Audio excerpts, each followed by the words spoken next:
طيب النهارده هنتكلم عن الناس اللي بتحرق نفسها وبتفضل تحترق تحترق تحترق لإرضاء الآخرين. ده مش صح خالص، ده مش صح خالص. الناس دي بتفضل طول حياتها بتعمل كل حاجة ترضي اللي حواليها وما بتدورش ايه اللي بيرضيها. بتتحمل حاجات كتير جدا فوق طاقتها، بتوافق وبتتنازل عن حاجات كتير جدا، وكل حاجة بتبدأ بتنازل ولو بسيط.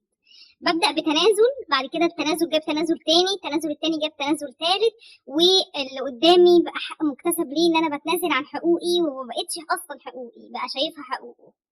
فنصيحتي للناس دي المفروض ان احنا نكون حريصين جدا على ارضاء نفسنا والحفاظ على صحتنا النفسيه وسلامنا النفسي قبل سلام النفسي اللي قدامنا. نتعامل باحترام، نرد باحترام، لكن ما نقبلش حاجه ما ترضيناش لمجرد ان عشان ما نزعلش اللي قدامنا. ممكن نرد ونرد برضه باحترام، ما نكونش يعني مش ما نردش رد يكون مثلا يسيء لينا او يسيء للي قدامنا. بس ما تتنازلش عن حقك ورد، ما تتنازلش عن حقك وما ترضيش غيرك على حساب نفسك الأول، لأن طول ما أنت سعيد وكويس اللي حواليك هيبقوا سعداء، خصوصا المسؤول منهم ناس تانية. زي الأم مسؤول منها أطفالها، طول ما هي جاية على نفسها وبتدي اللي حواليها وهي ما بتاخدش، طول ما هي هتبقى حزينة وهينعكس على بيتها وأولادها. نفس الكلام، أي علاقة لازم نكون احنا حريصين على سلامنا النفسي قبل ما نكون حريصين على إرضاء اللي قدامنا. عامل ربنا واتأكد ان انت مش غلطان في حق اللي قدامك، يبقى تقدر ترد بأدب وتقنع اللي قدامك بوجهة نظرك، ولو ما اقتنعش خلاص ما تجيش على نفسك عشان حد.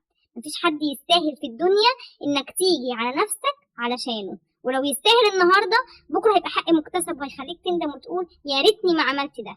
كل حاجة ليها حدود، أي علاقة في الدنيا لازم يكون ليها حدود، والحدود دي واضحة ومن البداية. وكل ما بتكون الحدود دي واضحة للي قدامي من البداية كل ما بيكون الأمر سهل.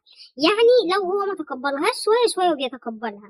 المشكلة إمتى بتبقى موجودة؟ لما بنديهم الحق أو إحنا بنسحب الحق لينا في العلاقة دي ونفضل نرضي اللي قدامنا، ونيجي في وقت ما نقول خلاص لا لازم يبقى في حدود.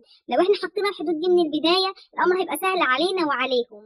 وبالتاني وبأكد عليكم في نهاية الفيديو، اوعى اوعى اوعى تتنازل عن سلامك النفسي او صحتك النفسية عشان اي بني ادم في الكون، طالما انت ماشي صح وعارف انك ما عملتش حاجة تغضب او تزعل اللي قدامك.